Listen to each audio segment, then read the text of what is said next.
Good morning बच्चों। कक्षा 12 के सभी छात्र छात्राएं ध्यान दें। मैं आपकी विषय अध्यापिका श्रीमती मंजू गुप्ता आपको गीत महादेवी हिंदी का काव्य खंड पढ़ा रही थी, जिसमें महादेवी वर्मा पढ़ा रही थी।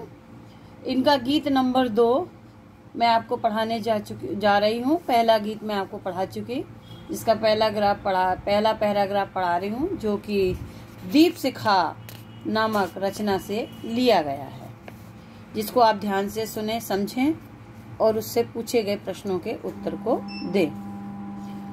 पंथ होने दो अपरिचित, प्राण रहने दो अकेला, घेर ले छाया अमावन, आज का जल अश्रुओं में रिमझिमाले यह घिरागन, और होंगे नयन सूखे, तिल बुझे ओ पलक रूखे, आर्द चित बन में यहाँ शत विद्युतों में दीप खेला, पंथ रहने दो अपरिचित, प्राण रहने दो अकेला।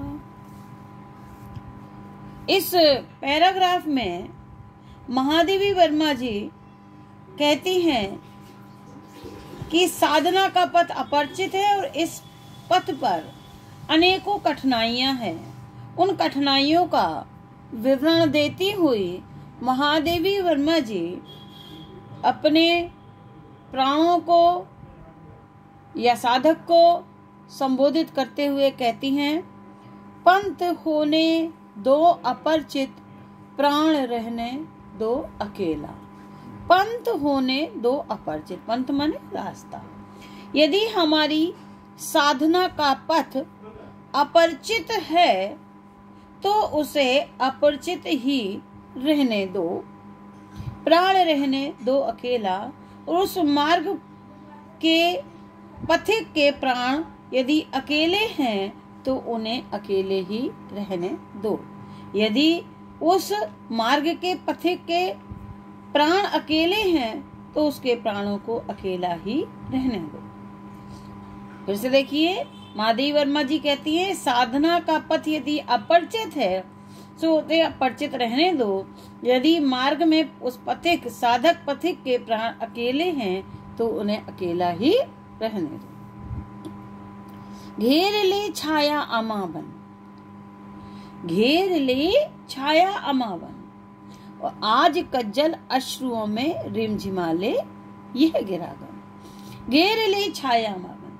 महादेवी वर्मा जी कहती हैं कि मेरी छाया आज मुझे भले ही अमावस्या की रात्रि के गहन अंधकार के समान घेर ले। महादेवी वर्मा जी कहती हैं कि छाया, आज मेरी छाया मुझे भले ही अमावस्या की अंधकारमयी रात्रि के समान घेर ले।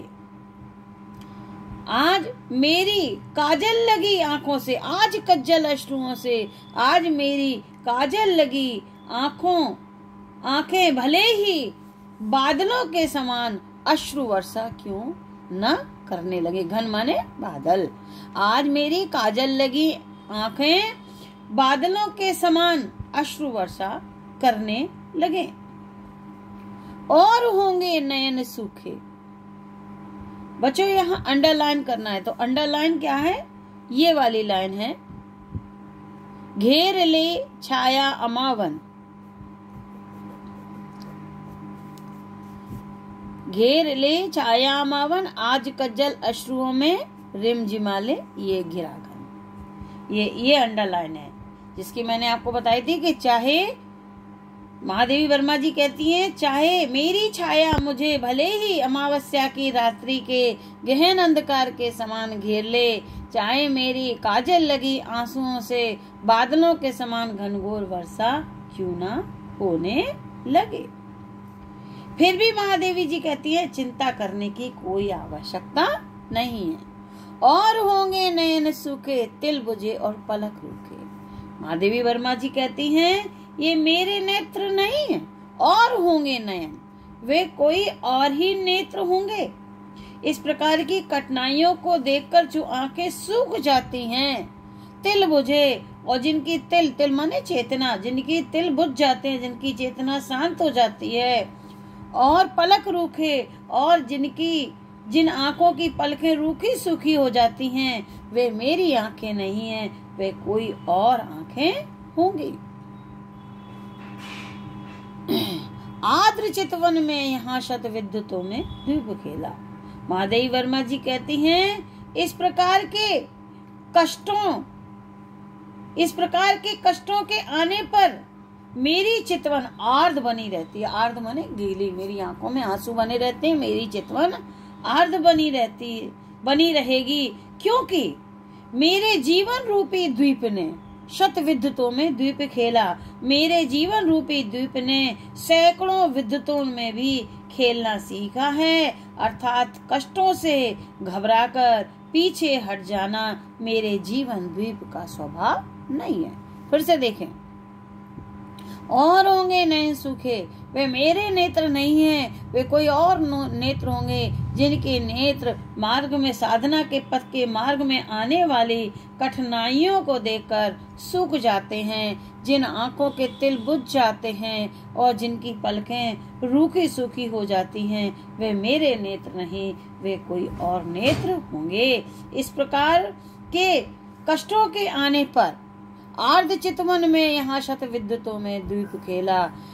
आर्द्र चितवन में इस प्रकार के कष्टों में आने पर मेरी चितवन आर्द्र हो जाती है, अर्थात मेरी आंखों में आंसू आ जाते हैं, मेरी चितवन आर्द्र हो जाती है, क्योंकि तो आर्द्र ही बनी रहेगी, क्योंकि मेरे जीवन रूपी द्वीप ने सैकड़ों विद्युतों के बीच में खेलना सीखा है, अर्थात कष्टों से न घबराकर पीछे हट जाना मेरे जीवन द्वीप का स्वभाव नहीं है।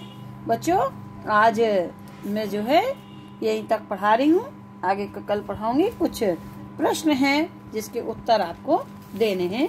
ये प्रश्न इस प्रकार हैं। पद्यांश के पाठ और कवित्री का नाम लिखिए। ऊपर लिखा है पद्यांश गीत 2 जो दीपशिखा से लिया गया है, कवित्री महादेवी वर्मा। रेखांकित अंश की व्याख्या मैंने आपको 2 बार समझा दी। इन पंक्तियों में कवित्री ने किसकी कठिनाई का विवरण प्रस्तुत करते हुए अपने भाव को व्यक्त किया है? सीधा सा उत्तर है, इन पंक्तियों में कवित्री ने साधना के अपरिचित पथ की कठिनाइयों का विवरण प्रस्तुत करते हुए अपने भाव को व्यक्त किया है। चौथा प्रश्न है, अपनी छाया और आंसुओं के संबंध में कवित्री क्या कह रही है? उत्तर है, अपनी छाया और आंखों के संबंध में कवित्री कहती हैं कि मेरी छाया आज मुझे भले ही अमावस्या की रात्रि के गहन अंधकार के समान क्यों ना घेर ले छाया मावन बताया था, और मेरी काजल लगी आंखों से बादलों के समान अश्रु वर्षा क्यों ना होने लगे, फिर भी मैं चिंता नहीं करूंगी। लास्ट प्रश्न है, और होंगे नयन सूखे, इन पंक्ति का आशय स्पष्ट कीजिए। पंक्ति का आशय स्पष्ट कीजिए। और होंगे नयन सूखे पंक्ति का आशय है कि कठिनाइयों को देखकर वे और ही आंखें होंगी जो सूख जाती हैं, जिनकी तिल बुझ जाते हैं, चेतना शांत हो जाती है, और जिनकी पलकें रूखी सूखी हो जाती हैं, वे कोई और आंखें हैं, मेरी कदापि नहीं है। बच्चों, इन प्रश्नों के उत्तरों का इंडिकेशन मैंने आपको दे दिया। अब आप इन प्रश्नों के उत्तर को जब 2-3 बार सुनेंगे तो आपको अवश्य इनके आंसर समझ में आ जाएंगे, और आप उसको अपनी कॉपी में कर लीजिएगा, जिससे आपका कार्य पूरा भली भांति हो सके। डेट बाय डेट जैसे मैं वीडियो बनाती हूँ, उसी डेट बाय डेट अपनी कॉपी में काम करते रहें, क्योंकि आप संभवतः 15 तारीख से स्कूल खुलेंगे। मैं आप लोगों की कॉपियाँ चेक करूंगी, जिसमें आपका काम पूरा मिलना चाहिए। अगर पूरा काम नहीं मिला तो ये अच्छी बात नहीं। आप बड़े बच्चे हैं, समझदार हैं, आपको बोर्ड की परीक्षा देनी है। Thank you. आगे कल पढ़ाऊंगी।